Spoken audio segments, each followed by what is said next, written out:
The Federalist Papers are a collection of 85 articles and essays published in 1787 to 1788 by Alexander Hamilton, James Madison, and John Jay under the collective pseudonym Publius. First referred to as simply the Federalist, the work promoted the ratification of the then new United States Constitution. As a collected dissertation on Republican government, the Federalist Papers are distinguished for their comprehensive analysis of the means by which the ideals of justice, the general welfare, and the rights of individuals could be realized. The Federalist Papers remain an important collection today because they offer insight into the intentions of key individuals who debated the elements of one of the most important documents in history, the American Constitution.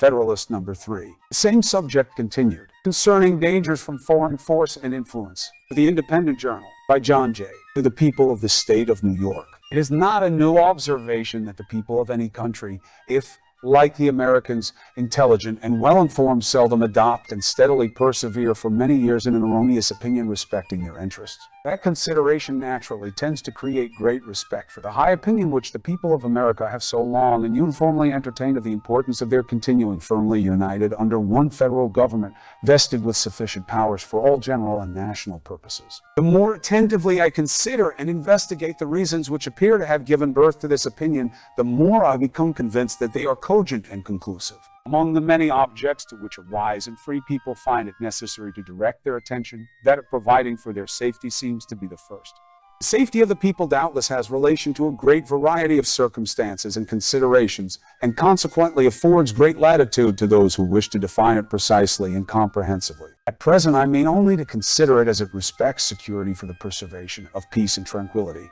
as well as against dangers from foreign arms and influence, as from dangers of the like kind arising from domestic causes. As the former of these comes first in order, it is proper it should be the first discussed. Let us therefore proceed to examine whether the people are not right in their opinion that a cordial union, under an efficient national government, affords them the best security that can be devised against hostilities from abroad. The number of wars which have happened or will happen in the world will always be found to be in proportion to the number and weight of the causes, whether real or pretended, which provoke or invite them. If this remark be just, it becomes useful to inquire whether so many just causes of war are likely to be given by united America as by disunited America, for if it should turn out that united America will probably give the fewest, then it will follow that in this respect the Union tends most to preserve the people in a state of peace with other nations.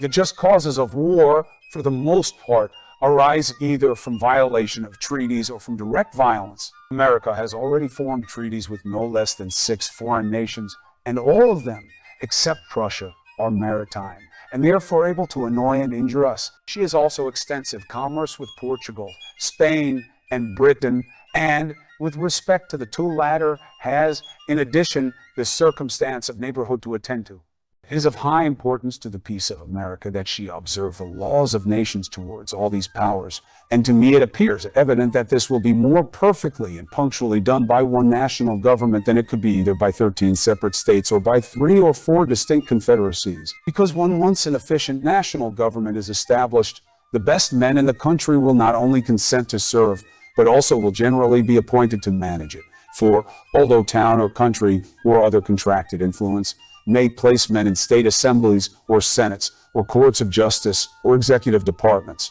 yet more general and extensive reputation for talents and other qualifications will be necessary to recommend men to offices under the national government, especially as it will have the widest field for choice, and never experience that want of proper persons which is not uncommon in some of the states. Hence, it will result that the administration, the political councils, and the judicial decisions of the national government will be more wise, systematical, and judicious than those of individual states, and consequently more satisfactory with respect to other nations, as well as more safe with respect to us. Because, under the national government, treaties and articles of treaties, as well as the laws of nations, will always be expounded in one sense and executed in the same manner. Whereas, adjudications on the same points and questions in 13 states or in 3 or 4 confederacies will not always accord or be consistent, and that as well from the variety of independent courts and judges appointed by different and independent governments as from the different local laws and interests which may affect and influence them. The wisdom of the convention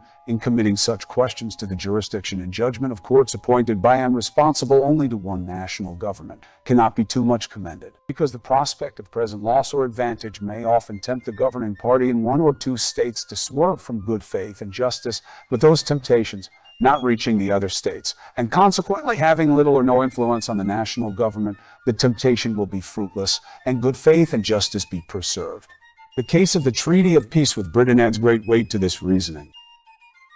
because even if the governing party in a state should be disposed to resist such temptations, yet as such temptations may, and commonly do, result from circumstances peculiar to the state and may affect a great number of the inhabitants, the governing party may not always be able, if willing, to prevent the injustice meditated or to punish the aggressors. But the national government, not being affected by those local circumstances, will neither be induced to commit the wrong themselves, nor want power or inclination to prevent or punish its commission by others. So far, therefore, as either designed or accidental violations of treaties and the laws of nations afford just causes of war, they are less to be apprehended under one general government than under several lesser ones, and in that respect the former most favors the safety of the people. As to those just causes of war which proceed from direct and unlawful violence, it appears equally clear to me that one good national government affords vastly more security against dangers of that sort than can be derived from any other quarter,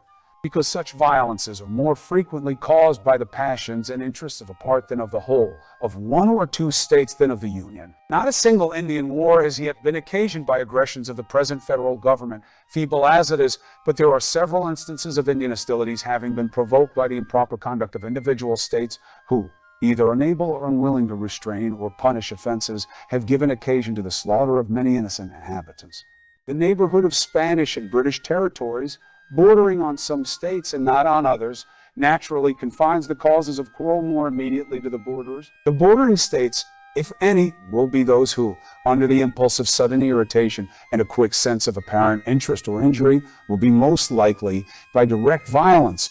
to excite war with these nations, and nothing can so effectually obviate that danger as a national government whose wisdom and prudence will not be diminished by the passions which actuate the parties immediately interested. But not only fewer just causes of war will be given by the national government, but it will also be more in their power to accommodate and settle them amicably. They will be more temperate and cool, and in that respect, as well as in others, will be more in capacity to act advisedly than the offending state. The pride of states, as well as of men, naturally disposes them to justify all their actions and opposes their acknowledging, correcting, or repairing their errors and offenses. The national government, in such cases, will not be affected by this pride, but will proceed with moderation and candor to consider and decide on the means most proper to extricate them from the difficulties which threaten them. Besides, it is well known that acknowledgments, explanations, and compensations are often accepted as satisfactory from a strong united nation, which would be rejected as unsatisfactory if offered by a state or confederacy of little consideration or power.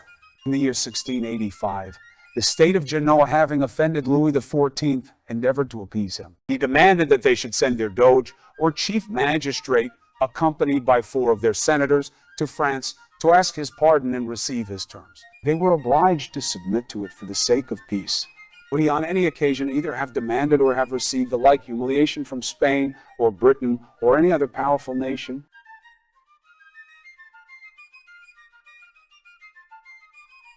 Thank you for watching. Please like and subscribe so we can continue to make content like this for you. See you next time.